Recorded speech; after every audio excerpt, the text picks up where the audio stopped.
역대 영부인 중에 한 분이 신문에 나온 기사를 읽고는 남편이신 대통령이 표정을 봤습니다. 대통령이 여성과의 대담한 내용 속에 기사 때문에 그 기사가 뭐냐, 나는 야한 여자가 좋다, 이 기사 때문에 영부인도 그 기사를 보고 마음이 상해가지고 대통령에게 다시 물어보죠. 아니, 나라님이 돼가지고 책통을 지켜야 되지, 어떻게 나는 야한 여자가 좋다 이런 말을 할 수가 있느냐, 그러면 나라 꼴이 어떻게 되느냐 따졌어요. 대통령 부인이지만 역시 여자입니다. 여러분, 하와도 그랬다지요. 아담이 외출 갔다가 돌아오면 잠들면 꼭 갈비뼈를 야해가고 혹시 아무렇게 어디 하나 순간 아닌가 싶었어요.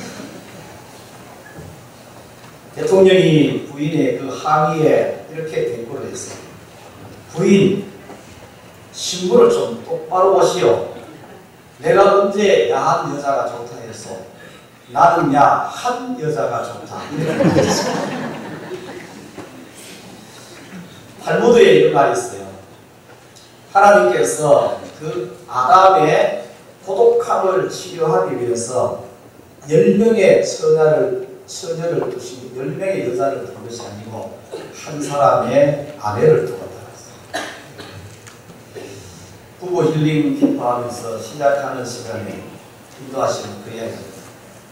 최고의 치료자는 배우자다. 아내에게 있어서 최고의 치료자는 남편이다. 남편에게 있어서 최고의 치료자는 아내다.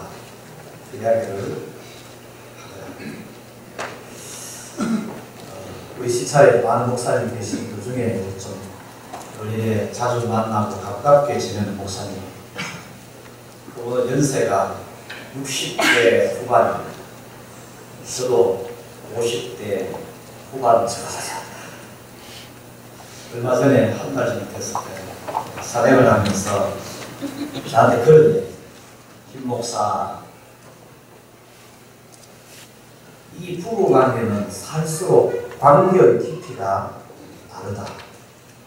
김 목사는 50대지 60대 되나, 그러면은 부인이 50대에 바라볼 때에 보여지는 사람은 60대하고는 다르다. 훨씬 더 귀하게 됩니다. 진짜 사랑하게 된다. 여러분, 그 목사님은 그런 말을 잘 안 하시는 분이에요. 말의 의미보다는 그 목사님이 그 말을 하는 것에 대해서 제가 듣습니다. 김 목사, 50대지 60대 돼봐라. 부부관계가 다르다. 제가 보니까 70대 되니까 더 다른 것 같아요. 70대는 더 사랑하는 것 같아요. 이게 참 부부인 것 같아요. 제가 볼 때 우리 교회의 남편들은 참 좋은 분들이에요. 특별히 이렇게 애육이고 뭐가 난 이런 분들이 크게 없는 것 같아요. 부인들이 인정해줘야 되는데 아내들이 인정하십니까? 여기는 왜 그럴까? 살펴보니까 남편들이 좋은 남편이 또 세워진 이유는 예필이 좋았어요. 예필. 무슨 말인지 못 알았어요, 지금. 남편을 세우는 분은 아니죠. 사람은요, 이게 사람 입자잖아요. 사람은 혼자 쓸 수 없는, 반드시 누군가 도와줘요. 어릴 때는 부모가 도와줘요. 결혼해서는 남편과 아내가 서로 도와줘요. 늙으면은 자식이 받쳐줘요. 학교에 가면은 선생님이 도와줘요. 이웃 가면은 이웃 어른들이 또 도와줘요. 그래서 이것은 사촌이라는 거잖아요. 사람은 가정을 이루고 사회를 구성해서 서로 돕고 세워주고 그렇게 살 수 있도록 하나님이 그렇게 만드십니다. 그런 환경을 하나님이 줬습니다. 교회를 사람을 만들고 제일 먼저 하신 일이 가정을 이루십니다. 우리 모든 성도들의 가정은 부부가 행복하고 그리고 가정이 아름다운 가정 잘 세울 수 있기를 축복합니다. 오늘 본문에 보시면은 하나님께서 남자를 먼저 만들고 그리고 여자를 만드실 때에 이런 목적으로 만들었어요. 18절에 보시면 이렇게 나오죠. 사람이 혼자 사는 것이 좋지 아니하니 내가 그를 위하여 돕는 배필을 지으리라. 그리고 20절에도 아담이 돕는 배필이 없으므로 그래서 그 아담의 갈비뼈로 여자를 만드시고 그 여자를 아담에게로 끌어왔어요. 그리고 그 여자를 여자라고 부르는 것은 남자에게서 취하였기 때문이라고 23절에 말씀하고 그리고 24절에서는 남자가 그의 아내와 합하여 둘이 한 몸을 이룰지로다 이렇게 말씀을 하십니다. 이 말씀 돕는 배필이라는 이 말씀을 가지고 이 창세기 2장, 3장, 4장은 이것이 아담과 하와의 내용은 4장까지의 내용이에요. 4장은 또 가인의 이야기, 아벨의 이야기를 포함해서 아담의 이야기까지 이렇게 진행이 돼요. 그런데 이 3장과 4장에서 그러면은 여자가 남자의 돕는 배필로서의 역할이 무엇이냐? 돕는 배필로 지었는데 돕는 일을 어떻게 했느냐? 3장에 보면은 돕는 일을 한 건 없어요. 먹지 말라고 말한 선악과를 여자가 먼저 먹고 그것을 남편으로 하여금 먹도록 그렇게 했어요. 이건 돕는 일이 아니잖아요.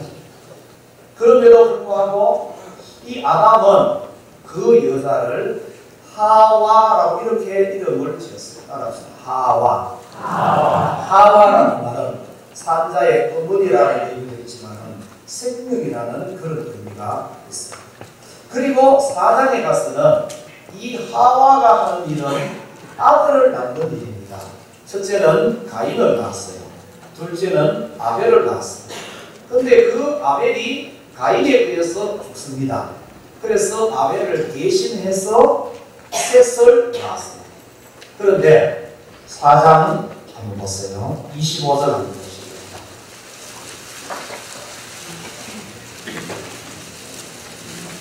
25절입니다. 4장 25절 됐습니다. 아담이 다시 자기 아내와 동침하매 그가 아들을 낳아 그의 이름을 셋이라 하였으니 이는 하나님이 내게 가인이 죽인 아벨 대신에 다른 씨를 주셨다 함이며 아멘. 아벨 대신에 무엇을 주셨다고요? 다른 씨를 주셨다. 그러면은 아벨도 씨라는 거예요. 아벨도 씨. 그런데 아벨이 가인에게 죽게 돼요. 그렇게 해서 하나님이 셋을 주셨는데 그 셋을 다른 아벨을 대신하여 다른 씨를 주셨어요. 여러분 성경에서는 곡식을 말하는 씨라는 의미로도 표현되어 있지만 그 씨는 거의 대부분이 다 해석할 때는 예수 그리스도였어요. 생명의 씨라는 그런 의미를 가지고 있어요. 그래서 하와 생명이라는 뜻을 가지고 있어요. 다른 씨 역시 마찬가지로 생명이에요. 씨는 생명과 관계됩니다. 우리가 볼 때에 하와가 특별히 돕는 배필로 지었는데도 하와가 특별히 돕는 일을 하는 것이 없어 보여요. 없어 보이는데 그런데 이 말씀을 통하여서 여러분 아담이 분명히 하와를 돕는 배필로 지었는데 뭘 어떻게 돕는지 몰랐어요. 그런데 아담이 선악과를 먹었어요. 그리고 나서 깨달은 죄라는 것이 무엇인지를 깨달아요. 선악과에 대해서는 하나님께서 이렇게 말씀하셨죠. 먹지 마라. 먹으면 어떻게 됩니까? 반드시 죽으리라. 반드시. 그전에는 죽음이라는 것을 몰라요. 왜냐하면 죽는 걸 못 봤기 때문에. 그런데 선악과를 먹으면서 죄를 알게 되고 죽음을 알게 돼요. 그 죽음에서 건져내 주는 거예요. 그 일이 돕는 일입니다. 믿으시면 아멘 하십시오. 아담의 아내로서의 하와는 남편에게 선악과를 주었습니다. 여자로서의 하와는 인류에게 생명을 주는 자로 세워졌습니다. 하와는 생명은 하와가 주는 것이 아니라 여자의 후손으로 오는 분, 즉 씨로 오시는 분이 생명을 줍니다. 아담에게도 씨가 있어요. 씨. 그 씨는 생명의 씨가 아니에요. 그래서 하나님께서 다른 씨를 줍니다. 다른 생명을 줍니다. 그 생명이 여자의 후손으로부터 옵니다. 여러분, 아담이 그걸 깨달았어요. 선악과를 먹고 그걸 깨달았어요. 그래서 자기 아내이지만은 하와다 이렇게 썼어요. 하와. 그리고요, 그 하와를 향하여서 뭐라고 얘기하느냐? 내 뼈 중에 뼈 이렇게 말하죠. 여러분, 돕는다는 것이 무엇이며 진짜 돕는 비필이 누구인가? 돕는다는 것은 사람에게 진짜 필요한 것을 주는 것이 돕는 것이에요. 진짜 필요한 것이 무엇이냐? 우리가 해 아래서 살아가는 동안에는 먹는 거, 마시는 거, 입는 거 필요해요. 중요합니다. 그러나 이것은 해 아래 살아가면서 이마에 땀을 흘리는 수고가 있으면 먹는 거 얻을 수 있어요. 입는 것도 얻을 수 있어요. 그런데 이마에 땀을 흘려도 얻을 수 없는 것이 있어요. 그게 뭐냐? 생명입니다. 생명은 내가 땀 흘려 쓰고 한다고 해서 생명을 얻을 수 있는 건 아니에요. 사람에게 진짜 필요한 것이 이것이 이 생명이죠. 그러면 진짜 돕는 배필은 누구인가? 생명이 되시는 분, 생명을 주시는 분, 그 생명으로 인도하는 그분이 우리에게 진짜 돕는 일을 하시는 분이죠. 왜 생명이 되시는 분이 진짜 돕는 배필인가? 여러분, 아담이 선악과를 먹기 전에는 돕는 배필의 필요성을 잘 몰랐을 거예요. 밥만 잘해주면 되는 것이 아닌가.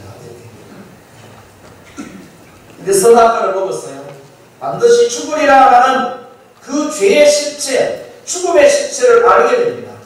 이 죄와 죽음의 문제는 아담이 해결할 수 있는 영역이 아니라는 것을 깨닫게 됩니다. 돕는 배필이라는 것은 의식주 문제를 해결해주는 차원의 도움이 아니라 죄를 해결해주고 죽음에서 살려주는 구원의 도움을 주는 자가 돕는 배필. 이것을 알고 아담은 그 아내를 하와라 했습니다. 그 배필을 향하여서 당신은 내 뼈 중에 뼈요 살 중에 살이다. 허물과 죄로 죽은 나를 살리는 분이 누구십니까? 길이요 진리요 생명이 되시는 하나님의 아들로 오신 예수 그리스도시죠. 그래서 아들을 믿는 자, 아들이 있는 자는 생명이 있고 하나님의 아들이 없는 자는 생명이 없느니라. 내 말을 듣고 나 보내신 이를 믿는 자는 영생을 얻었고 심판에 이르지 아니하나니 사망에서 생명을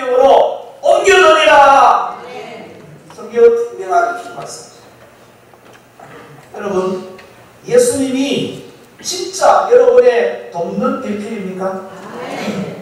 남편이 없어도 이 배필은 있어야 됩니다. 아내가 없어도 이 돕는 이분은 계셔야 됩니다. 부모가 없을 수도 있고 자녀가 없을 수도 있지만, 그러나 사람에게는 다른 것은 없어도 이 생명을 주는, 구원을 도와주는 이분은 분명히 계셔야 됩니다. 여러분 보세요. 예수님께서 공생의 사역하시는 동안에 사람에게 도움을 청한 적이 있으십니까? 사람이 예수님을 도와준 적이 있어요? 제자들? 아니, 제자들은 예수님께 도움이 못됐어요. 일을 그르치는 일만 했었죠. 사람이 예수님의 사역을 도와주는 일 한 사람 없어요. 딱 한 분이 그 일을 하셨는데, 예수님을 도우시니, 예수님으로 하여금 공생의 사역을 하실 수 있도록 도우신 분은 성령님 한 분이에요. 성령의 인도함을 받아 광야에 가서 기도하시고, 사도행전 1장 2절에서는 예수님의 공생의 사역을 성령으로 가르치시고 이렇게 말씀하셨어요. 성령으로 가르치시고, 그리고 십자가에서 죽으시고 하시는 그 구원사역을 완성하시는 일에 대해서도 히브리서 9장 14절에 이렇게 말씀하셨어요. 하물며 영원하신 성령으로 말미암아 흠없는 자기를 하나님께 드린 그리스도의 피가, 흠없는 예수님 그 자신을 십자가에서 죽게 된 것은 하나님께 드려진 것이에요. 힘이 없어 잡혀가지고 죽은 것이 아니고 자신을 하나님께 드린 거예요. 화목제물로, 속죄제물로 드린 것이죠. 그 드리는 그 일을 누구로 말미암아 그 일을 하셨느냐? 성령으로 말미암아 그 일을 하십니다. 따라합시다. 성령으로 말미암아. 예수님의 십자가에 주신 성령으로, 성령님이 예수님을 도와주십니다. 예수님의 일을 함께 할 수 있는 분은 하나님과 성령님밖에 없어요. 여러분, 죄인을 예수 그리스도에게로 인도하는 일, 사람을 통해서 하시지만은 궁극적으로는 성령님이 하십니다. 그래서 성령으로 하지 않고는 예수를 주시라 할 수 없다라고 말씀하십니다. 예수를 증거하시는 일, 예수를 주시라 고백하게 하시는 일도 성령님이 하십니다.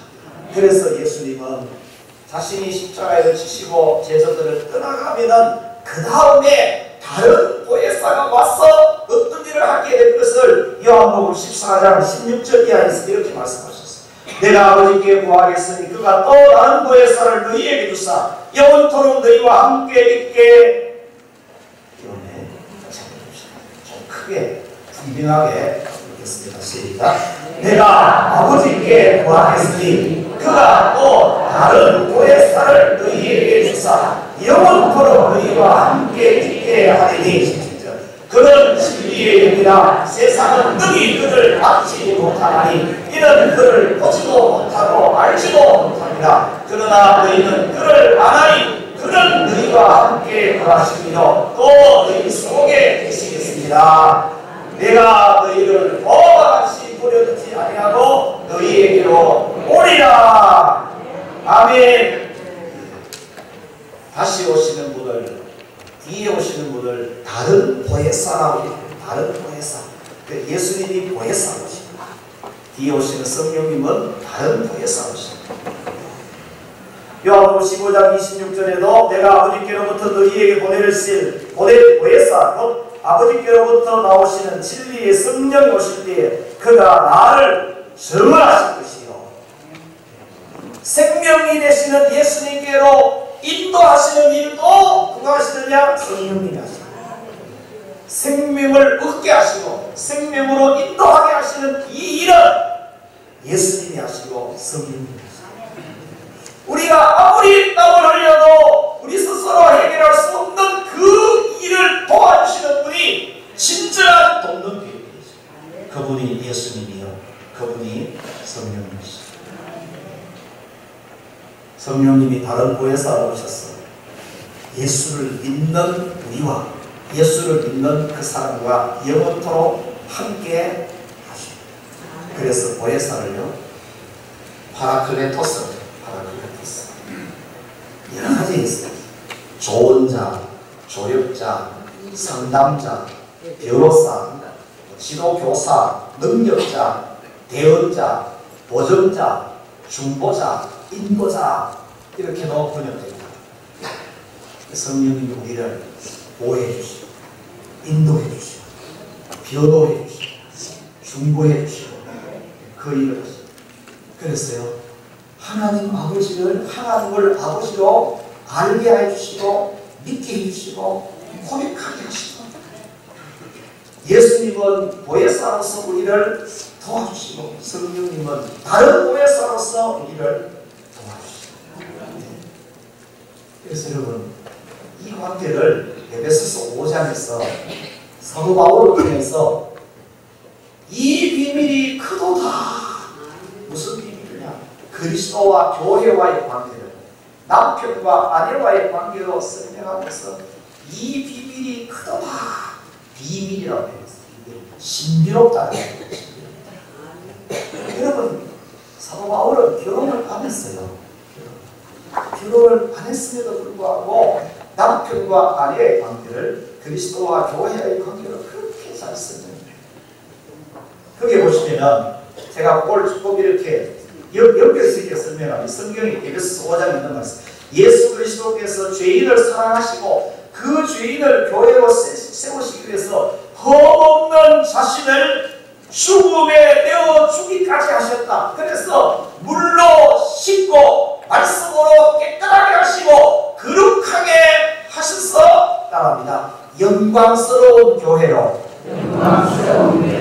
죄인된 우리를 자신을 십자가에 죽게 하셔서 물로 씻고 말씀으로 깨끗하게 하고 거룩하게 하여서 영광된 교회로 세우셨다. 그래서 이 비밀이 크다. 주여, 사도의 그 은혜를 우리에게도 주시옵소서. 누가 뭐합니까? 이런 구원을, 생명을 도와줄 수 없는 사람, 진짜 돕는 배필이 없는 사람이 뭐예요? 누가 과부냐? 이런 돕는 배필이 없는 사람이 과부예요. 부모가 없다고 고아가 아니고, 남편이 없다고 과부가 아니라, 이 돕는 배필, 이런 생명을 주시고 이렇게 구원을 도와줄 수 있는 이분이 계시면 고아가 아니에요, 과부가 아니에요. 주님이 신랑이시죠. 그렇습니다. 이런 얘기를 하였어요. 부부 이야기를 조금 더 하고, 부모 사랑의 첫 번째는 돕는 배필로서의 사랑입니다. 어떤 돕는 배필인가? 누가복음 17장 34절 말씀, 예수님께서 이렇게 말씀하셨어요. 누가복음 17장 34절. 내가 너희에게 이르노니, 함께 읽겠으면 하겠습니다. 내가 너희에게 이르노니 그 밤에 둘이 한 자리에 누워 있으되 하나는 데려감을 얻고 하나는 돌려둠을 당할 것이요. 아멘. 제가 한번 읽습니다. 내가 너희에게 이르노니 그 밤에 둘이 한 자리에 누워 있으면 하나는 데려감을 얻고 하나는 버려둠을 당할 것이요. 부부가 같이 잠자리에 들었는데 아침에 일어나 보니까 남편은 데려감을 얻었는데 아내는 버려둠을 당하는 일들이 일어날 수 있다. 반대로 아내는 데려감을 얻었는데 남편은 버려둠을 당하는 일이 일어날 수 있다. 그러나 이런 일들이 오늘 여기서 예배드리는 우리에게는 일어나서는 안 돼요.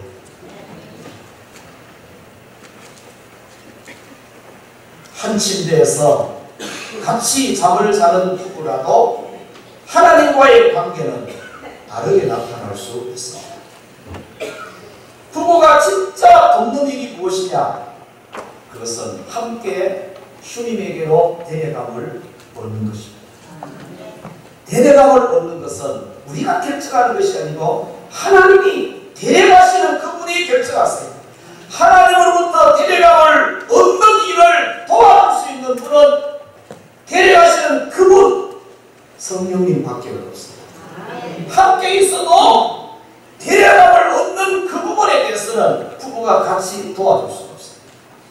옆에 있다고 해서 그걸 붙들어주고 도와주고 그렇게 할 수 있는 영역이 아니라는 거죠. 믿으시기 바랍니다. 이 일만은 부부가 함께 있어도 함께 잠을 자도 서로 도와줄 수 없어요.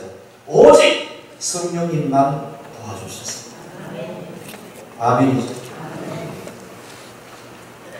부부가 되어서 50년 이상을 같이 살았음에도 불구하고 한 사람은 데려감을 얻고 한 사람은 부려움을 당하는 이런 일들이 있다면 얼마나 가슴 아픕니까? 그래서 우리 교회들에게는 이런 일이 없어요. 절대 없어요. 그러려면 부부는 한 몸이라 그러죠. 그렇듯이 믿음으로 부부도 하나가 돼요. 동일한 믿음의 사람이 되어야 됩니다. 부부가 서로 마주보면 단점을 많이 보게 되고 그래서 싸우는 일들이 많죠. 그래서 부부는 때로는 마주보지만은 진짜는 같은 방향을 향하여서 함께 바라보며 살아가는 것이다. 그렇게 말합니다. 요즘 50대, 60대 되신 여성들이 아주 좋아하는 노래, 그 노래를 들을 때마다 위로가 되기도 하고 속이 시원하기도 하고 은혜가 되기도 하는 노래가 하나 있어요. 무슨 노래냐면 노사연이 부른 바람입니다. 잘 모르십니까? 제가 몇 번 들어봤어요. 그리고 가사를 제가 한 번 더 이렇게 뽑아가지고 저기 뭐야 가사를 띄웠다. 제가 읽어드릴게요. 내 손에 잡은 것이 많아서 손이 아픕니다. 덕에 짊어진 삶의 무게가 온몸을 아프게 하고 매일 해결해야 하는 일 때문에 내 시간도 없이 살다가 평생 바쁘게 걸어왔으니 다리도 아픕니다. 내가 힘들고 외롭고 지칠 때에 내 얘기를 조금만 들어준다면 어느 날 갑자기 세월의 한복판에 덩그러니 혼자 있지 않겠죠? 큰 것도 아니고 아주 작은 한마디 지친 말을 안아주면서 사랑한다, 정말 사랑한다는 그 말을 해준다면 나는 사막을 걷는다 해도 꽃길이라 생각할 겁니다. 우린 늙어가는 것이 아니라 조금씩 익어가는 것입니다. 우린 늙어가는 것이 아니라 조금씩 익어가는 것입니다. 이게 우리 문화의 여성들에게는 진짜 이 가사를 쓰는 사람이 김종환 씨입니다. 노사연 씨가 김종환 씨에게 이 후배들한테 곡을 하나 좀 달라 10년 전에 이야기했는데 10년 만에 이걸 줬다는 거예요. 그리고 요즘 상당히 많이 인기했어요. 근데 여기까지의 가사가는 이 작사자가 고인인지 아닌지는 제가 잘 모르겠어요. 근데 마지막에 있는 이 가사가 은혜가 됩니다. 그래서 이 가사 때문에 그 작사자가 교인인가 이런 생각을 하게 돼요. 불러야 돼. 저 높은 곳에 함께 가야 할 사람 누구라고요? 그대입니다. 저 높은 곳에 함께 가야 할 사람. 왜 믿음의 부부를 해야 되느냐? 부부가 믿음으로 동일한 믿음을 가지고 살아야 되느냐? 저 높은 곳이라는 방향을 향해서 함께 바라보면서 같이 가야 됩니다. 부부는 얼마나 같이 오래 사느냐라는 것도 중요하지만 같은 방향을 함께 가고 있느냐, 다시 말하면 믿음의 길을 함께 가고 있느냐는 사실이 더 중요합니다. 이것이 되어있는 가정에서 되어있지 못한 가정을 그렇게 만들어 그러려면은 부부간에 여러분 지금 여기 부부가 같이 앉아있고 우리 교회는 부부가 많습니다. 여러분 부부라도 다른 세상이나 가정이든 가장 중심으로 가정을 반드시 세워줘야 돼요. 아내들은 아멘을 좀 해주세요. 여러분 가정에서 가장이 키가 되어 있습니다. 가정을 세우는 일은 아닙니다.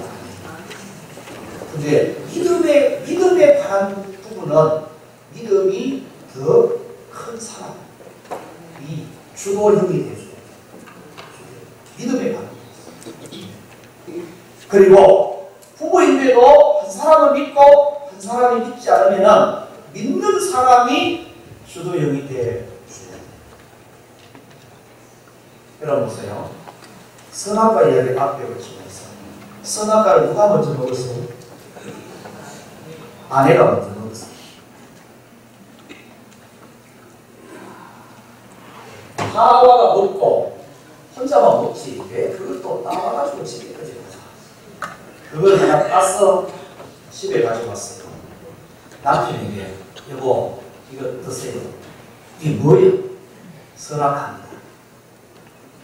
그러면 아담이 이 선악과를 권하는 부분에 대해 가지고 아담이 아무 생각 없이 덕을 받아서 먹었겠어요? 아니면은 이거 먹으면 안 되는데 하나님 묻지 마라 했는데 이래서 둘이 옥신각신했겠어요. 성경이 없는 부분이기 때문에 제가 생각하는데 이건 제 개인적인 순서, 제 개인적 생각. 둘이 틀림없이 좀 옥신각신했지 않겠느냐. 근데 누가 이겼다? 하와가 이겼어요. 왜 그러냐? 아담이 먹었습니다. 아담이 이겼으면 안 먹어요. 왜냐하면 먹으면 반드시 죽으리라. 이건 직접 하나님으로부터 들은 사람이 아담이죠.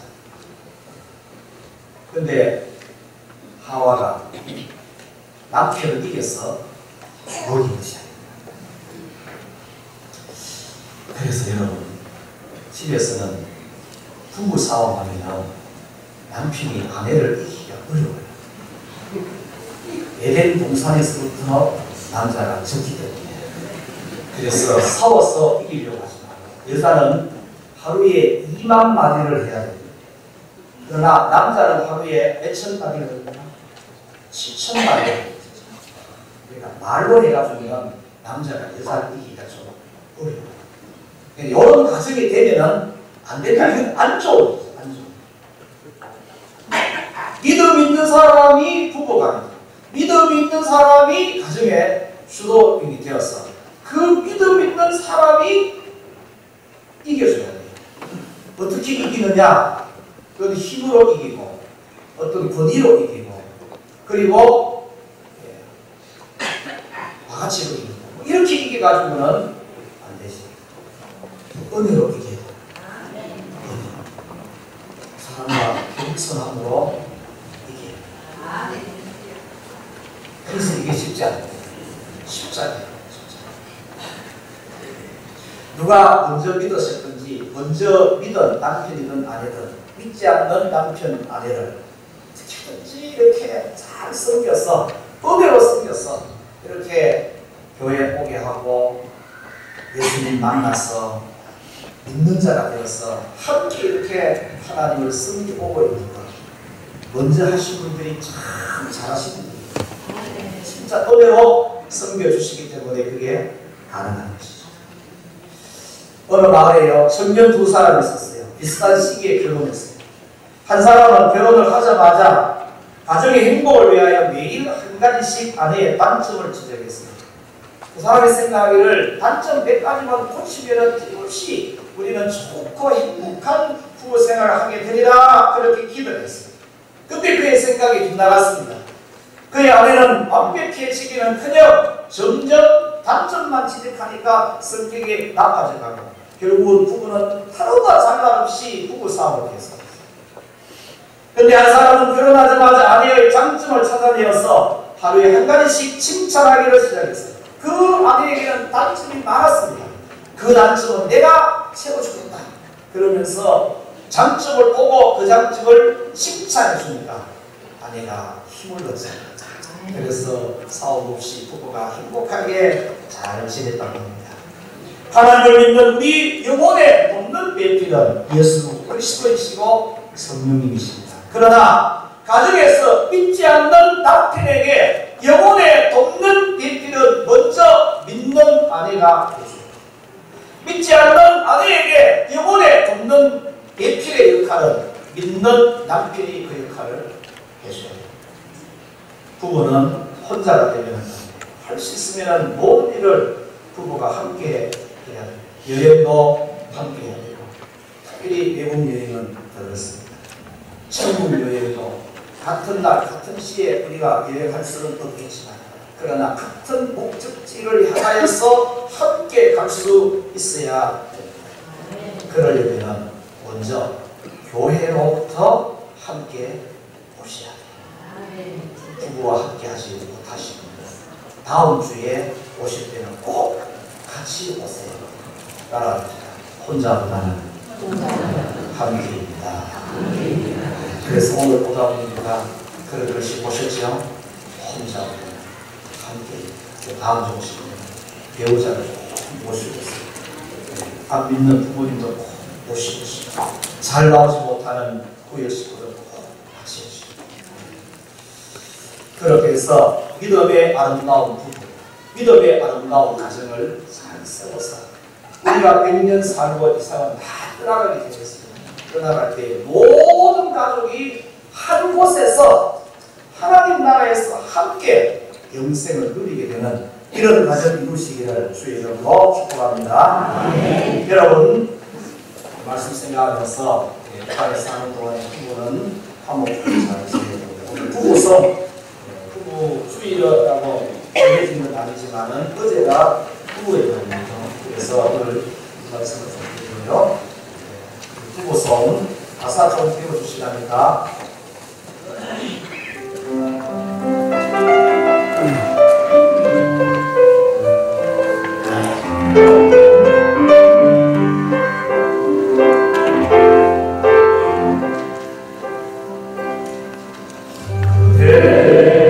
만나게 하신 주님께 감사하며 오늘도 행복한 아침을 가지고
함께 저 높은 것을 향하여서 주님이 계시는 그곳을 향하여서 믿음으로 함께 되어가요.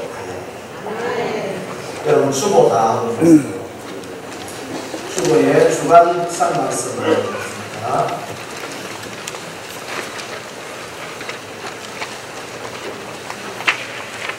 순결성입니다. 1번부터 10번까지 같이 한번 읽으면서 선언하도록 하겠습니다. 나는 나의 아내를 사랑하며 자녀들에게 모범이 되는 삶을 살겠습니다. 나는 험난한 생각과 탐욕과 경쟁과 시기와 이기적인 생각을 거부하겠습니다. 나는 음란물을 사지도 않고 보지도 않고 도관하지도 않겠습니다.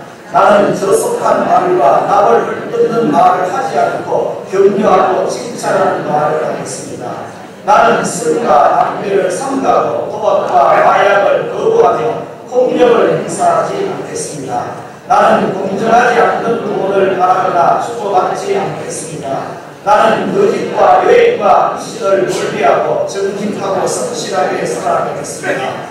나는 공주 도덕을 준수하고 사회의 기본 질서를 잘 지키겠습니다. 나는 어른을 공경하고 젊은이를 존중하겠습니다. 나는 내 이익을 위하여 남에게 기회를 주지 않으며 자연 환경을 보호하도록 하겠습니다. 그 밑에 우리가 후보가 서로 마주보는 못하지만은 예배 시간이고 하나님 앞에 가다 우리가 수역을 했으면 좋겠습니다. 여러분 다 온선 한번 다 되십시오. 우리나라가 세계에서 1등하는 곳이 있습니다. 그 중에서도 좋지 못한 가정이 무너지는 이런 부분들에 1등을 많이 하고 있습니다. 순결서 역서 같이 합니다. 하십니다. 나는 아버지로서 성적으로 순결하고 영적으로 거룩하며 정직하고 성실하게 살아갈 것을 하나님과 사랑하는 가족과 사회 앞에 성숙히 했어야 합니다. 우리 한 1분 정도 기도합니다.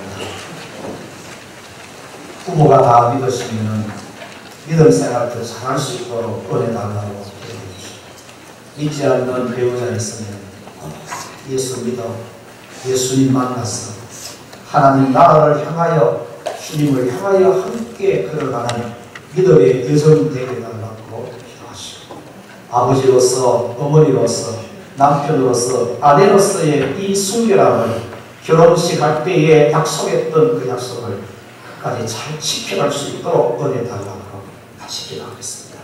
하나님 아버지 감사합니다. 하나님 아버지 믿음의 모든 배우자들 믿음의 길을 더 잘 갈 수 있도록 은혜를 베풀어 주옵소서. 은혜를 베풀어 주옵소서. 은혜를 베풀어 주옵소서. 믿지 않는 아버지와 배우자가 있으니까 하나님 영혼을 사랑하여 주옵소서. 예수님 만나게 하여 주옵소서. 부부가 함께 하나님이 계시는 그 나라를 향하여 주님을 향하여 나아가는 믿음의 여정이 되어 은혜를 베풀어 주시옵소서. 먼저 믿음 배우자를 통하여서 함께 듣게 되고 함께 믿음의 길을 걸어가는 아버지의 부부로 세워줄 수 있도록 은혜를 베풀어 주시옵소서. 우리를 남편으로 아내로 아버지로 어머니로 세우셨습니다. 하나님 아버지 그 순결함을 지켜갈 수 있는 은혜로 우리에게 하여 주셔서 가정의 거룩함을 지키게 하여 주시옵소서. 무너져가는 가정을 세워갈 수 있는 우리 모두가 되게 하여 주옵소서. 하나님 아버지 믿음의 배우자들 될 수 있도록 믿음의 부부로 세워 주시옵소서. 하나님 믿음의 아버지 어머니 남편 아내가 되었사오니 거룩한 이 거룩의 순결을 잘 지켜갈 수 있도록 은혜 베풀어 주시옵소서. 그래서 모든 가족이 다 함께 구원의 은혜를 입어서 하나님의 나라를 향하여서 믿음의 길을 잘 갈 수 있도록 우리 교회에 속한 모든 가정을 축복하여 주옵소서.